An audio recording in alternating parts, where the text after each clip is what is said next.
All right. So, Anne, thank you so much for joining me on this call. I'm really looking forward to finding out more about you and your journey into supervision. And perhaps you can just start by sharing a bit about who you are as a person and also who you are as a coach. Yes, thank you very much, Nikki. It's a very great opportunity to be here. My name is Anne Gelebart, and I am French, and I'm based in the Netherlands. I've been living abroad for 18 years, so I also lived in London and now in Amsterdam, and I have two boys. So I'm a mom, and my background is really in a corporate, and I worked for big companies in a supply chain managing people. And at some point, I was basically doing a leadership program, and that's how I got to know about coaching. And so now I'm a coach. And really, what is important to me as a coach, so I do mostly leadership development and team coaching and supervision, of course. And my main point is to bring authenticity in the leadership style and a lot of self awareness and more empathy in between people, so that they can connect to themselves and others. Nice. Are you an independent coach or are you working for an organization? So I am an independent coach, and I do work also. So I have direct clients, and also I have coaching agencies, and I also work for corporate. So I at in during COVID, that's when I did my switch from corporate to the actually in 2019 September, so just before COVID.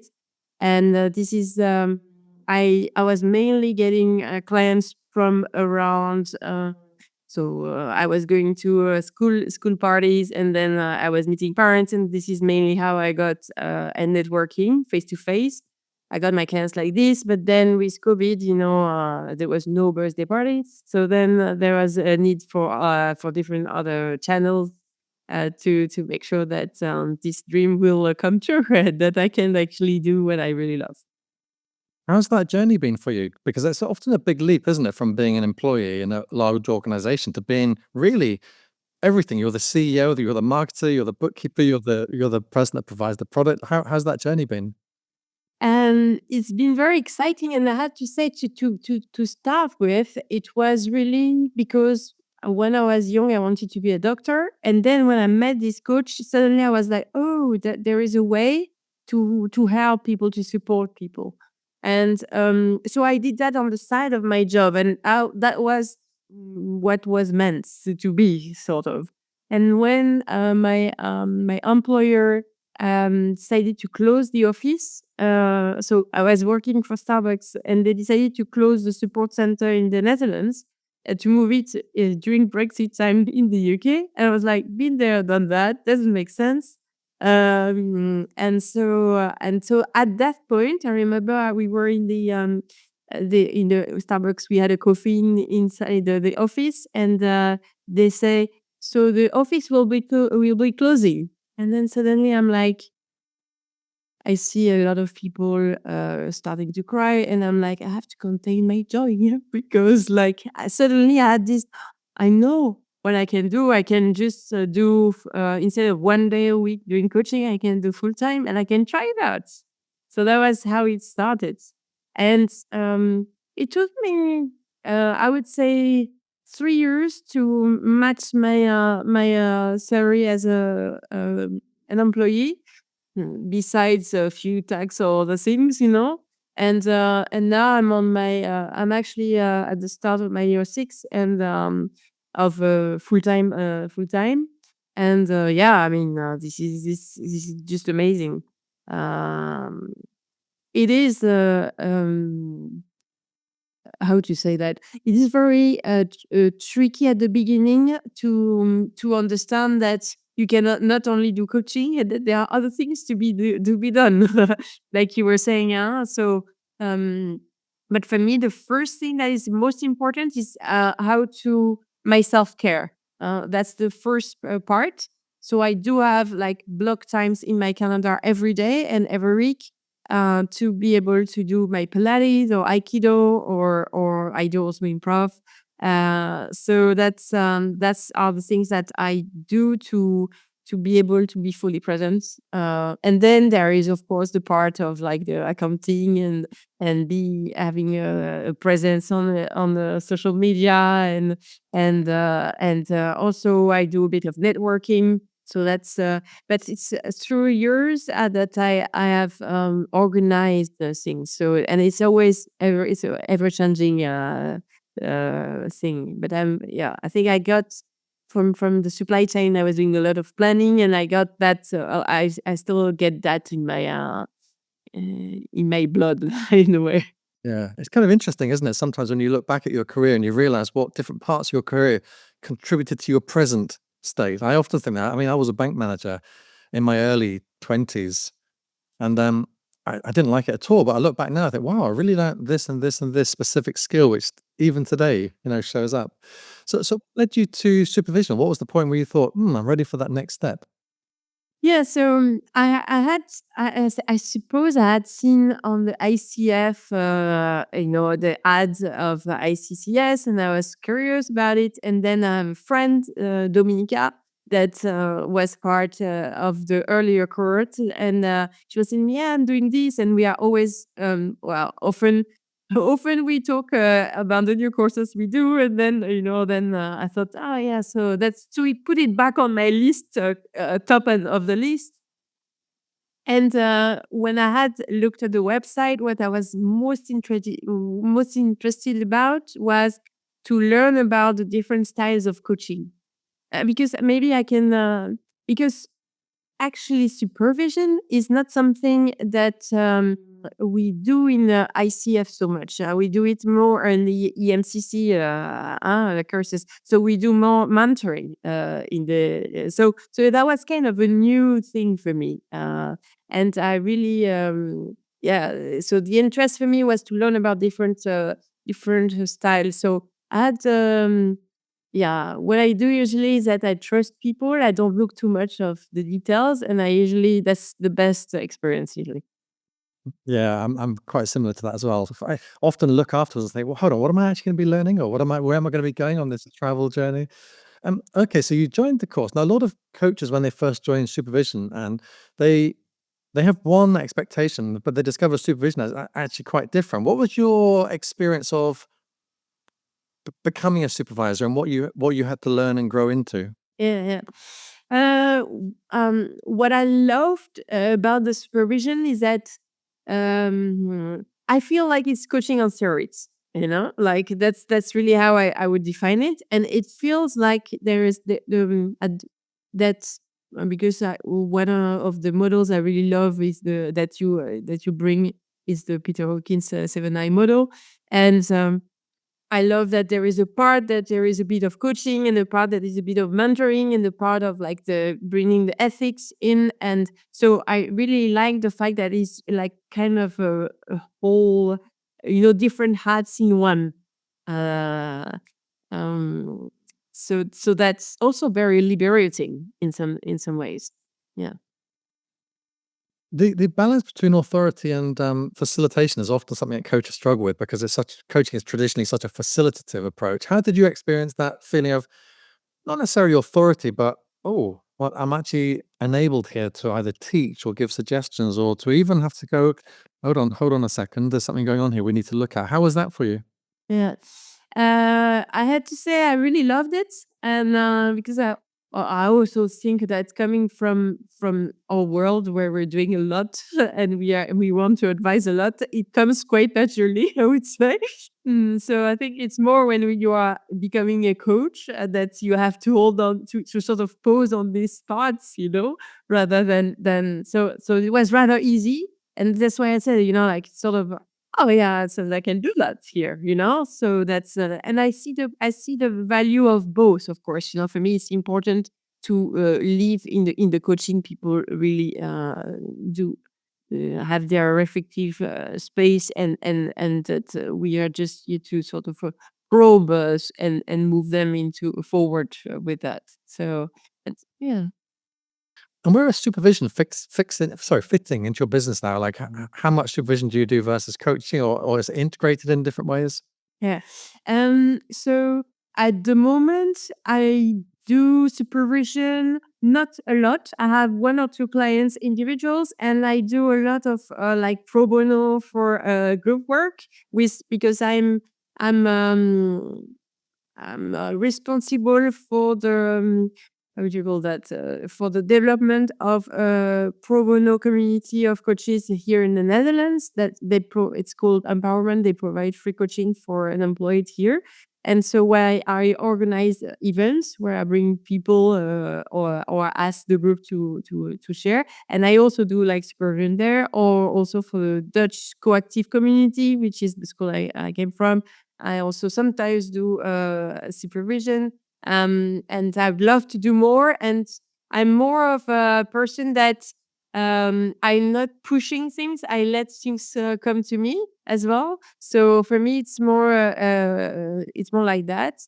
And also, I coach coaches in certification for the coactive program when I'm asked.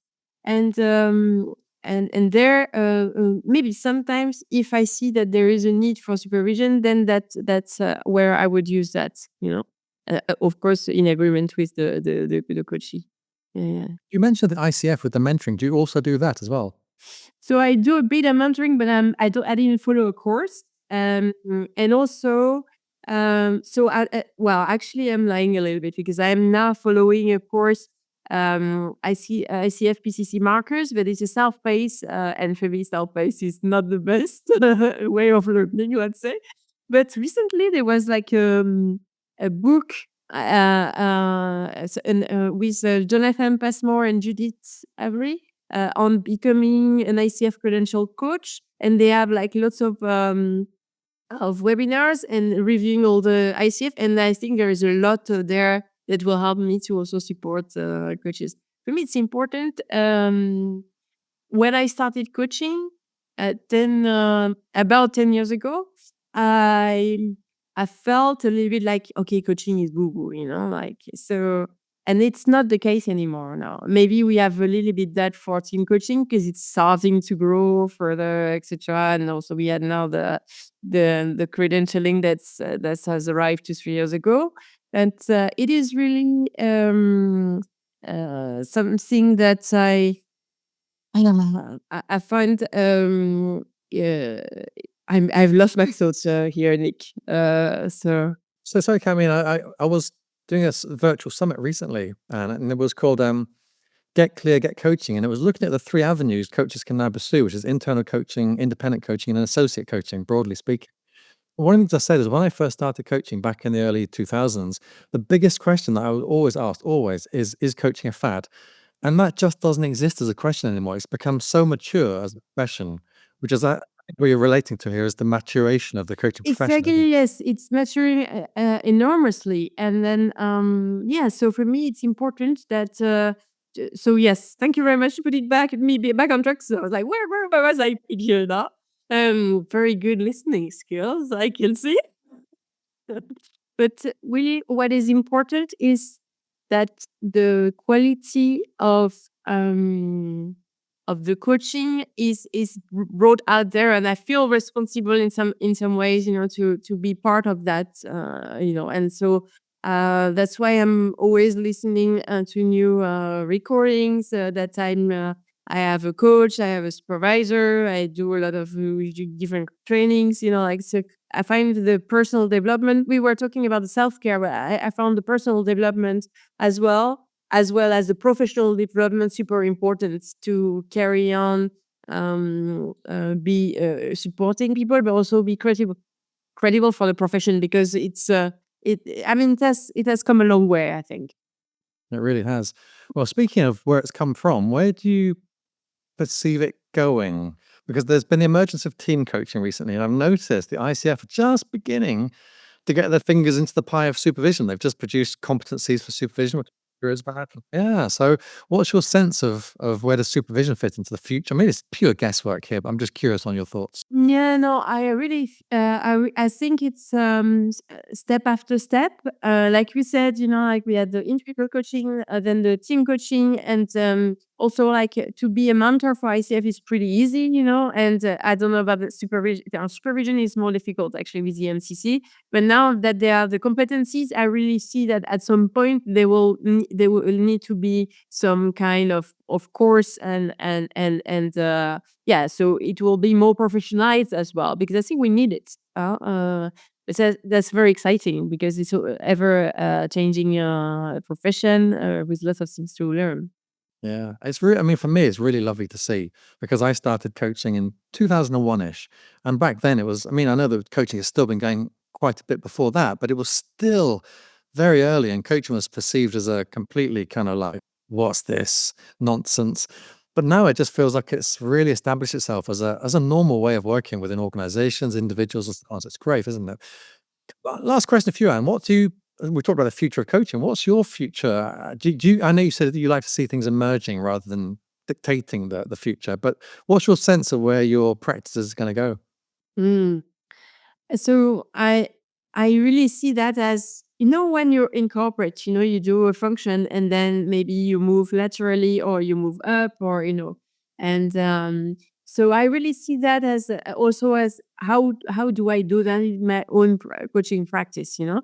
And I started, so most of my business is in the individual coaching, and the last couple of years I really added a lot more group work and then teamwork. So I've done the ORSC series like a few years back, and now I'm doing a Peter Hawkins also systemic course. So like, and I will be doing more and more of these things because I really see that that's also I'm not gonna say individual coaching is easy. It's never. It's, you know, and my growth is to work more on the groups, and you know, I really see that happening.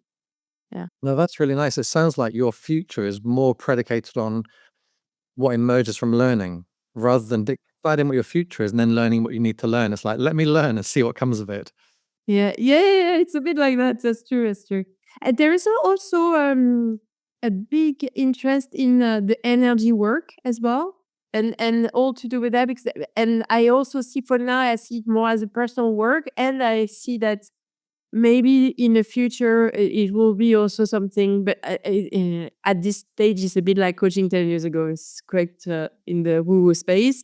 And yet, I really see that there will be more there. So maybe also this is a way, something that I want to integrate. Yeah. Very nice. Okay. Is there anything that I haven't drawn out of you that you wanted to share about supervision, the work you do, anything that you wanted to say which I haven't sort of covered in some way with you? Yeah, maybe there's something now that you asked that I'm thinking. For me, I think one of I said earlier that what is important for me is for people to connect to themselves and others, and I really see that in the different parts of my work. And also, what I love and what a bit my little sweet spot is like the bringing more body awareness in the world, you know, because and that is something that is really dear to me.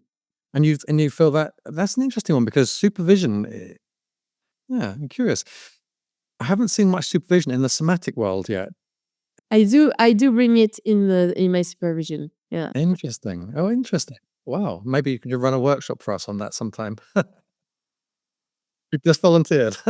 And thank you so much, Anne. It's been a real pleasure talking with you. Really, really happy to hear your journey, and congratulations on the journey you've had, and also the journey you're going on. So thank you so much. Thank you. Thank you very much, Nick.